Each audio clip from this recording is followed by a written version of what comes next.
Have you ever stopped to think that the way you walk, just the simple act of putting one foot in front of the other, might say everything about how you see the world? It's a pretty wild idea, right? But today, we're diving into how a simple walk can actually reveal the entire soul of a culture. This quote right here, this is our key. See, it's not really about walking, it's about mindset. On one side, you have this relentless American drive for progress, and on the other, this beautiful Italian ideal of just being present. So what does that really mean for how we live? Well, let's dig in. Okay, so let's be clear. This isn't about whether you're walking on cobblestones or on city sidewalks. It's about what's going on inside your head. It's about the internal landscape you carry with you and how that completely shapes your experience of, well, everything. So this whole idea actually sparked from a personal experience during the pandemic lockdowns over in Italy. The author was walking by a quiet river and noticed something profound. Think about it. In America, silence is kind of empty, right? It's just what's left when the noise stops. But in Italy, he realized, silence is a presence. It's got weight. It's something you can feel, something that looks you right in the eye. All right, let's dive into the American side of things first.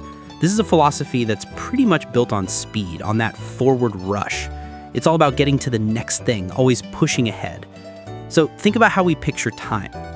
In the American view, it's like a straight road, a finite resource that you spend to get somewhere, and you never get it back. But in the Italian view, it's much more like a circle.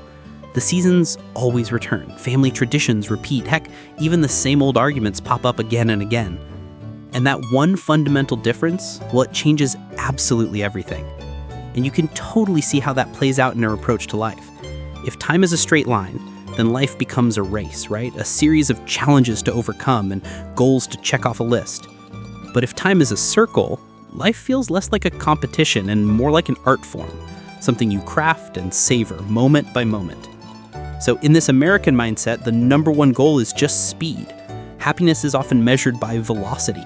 How fast can you get that promotion? How quickly can you achieve your goals? How soon can you move on to the next big thing? Faster is always better. Success is basically measured with a stopwatch. Now let's completely flip the script and talk about the Italian pause. And this isn't about being lazy or unproductive, no way. In this worldview, slowness is actually a powerful act of resistance against the world's constant rush. I love this, it's like the unofficial motto. The world can run, but I don't have to. There's so much power in that, right? It's this deep understanding that you can simply opt out of the frantic race. It shows that the real luxury in life isn't about having more, it's about not being in a hurry. So if the goal isn't speed, what is it? It all comes down to a word, Profondità, which means depth. And it's a total shift in priorities. It's not about accumulating the most experiences, it's about having the richest ones.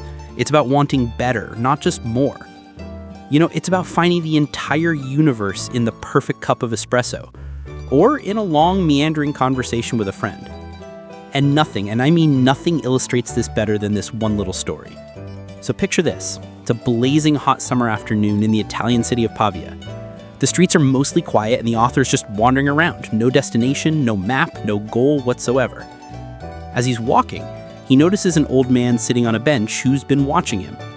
And the man asks a really simple, but it turns out really profound question. It's the kind of question that if you heard it in the States, you'd probably think he assumes you're lost or maybe up to no good. And the reply is just as simple and to our ears, maybe a little weird. No, I'm just walking. That's it. It's an act that doesn't need a purpose. The walking is the purpose. And here it is, the punchline. The old man just breaks into this big smile. Then you are in the right place. And boom, that's it. That's the entire philosophy in one sentence. Being without a destination doesn't mean you're lost. It means you are exactly where you need to be. Aimlessness isn't a failure, it's a state of being. Okay, so this isn't just some abstract philosophical idea. You can literally see these two different mindsets built into the world around us. It's written in the concrete and asphalt of our cities. I mean, it's generalization, of course, but it's a powerful one. America is built for the car, Italy is built for the foot. One is designed for speed and covering vast distances. The other is designed for proximity and human connection. Our cities are basically mirrors reflecting our deepest values. Just imagine for a second life on a typical Italian block. In a few steps, you got a bakery, a little bar for your morning coffee, a church. You know your neighbors by name. Your whole world is right there. It all built on a human scale. Now, compare that with life on an American block. Often, what do you find? A parking lot. It's a pretty stark and blunt contrast, isn't it? But it really highlights a world that's been built for machines, a world where human connection often requires a commute. So where does all this leave us? Do we have to pick a side? Are you team race or team walk? I don't think so. I think the real takeaway here is about finding a balance. It's about creating a life that's both ambitious and meaningful. The real challenge, and honestly the real opportunity, is to find a way to integrate these two worldviews. It's about figuring out how to have that American drive that pushes you forward, but pairing it with that Italian soulfulness that grounds you in the moment. It's being able to build a career and take 3 hours for lunch with a good friend. So here's a path forward. Think of it like this. You embrace the American drive, thoughts of engine, but you also embrace the Italian depth. That's your anchor. You need both. The goal is to walk with purpose, yeah, but not be so focused on the finish line that you forget to actually look at the trees along the way. And this is really why it all matters. Because when you find that balance, you stop being a spectator in your own life. You're not just watching it go by from the sidelines. You're walking inside of it. You're an active participant in every single moment. So I'll just leave you with this question to chew on. As you go about your day, your week, think about your own pace. Are you losing time, just letting it slip away in a rush? Or are you learning how to truly live it? It's a choice you get to make with every single step you take.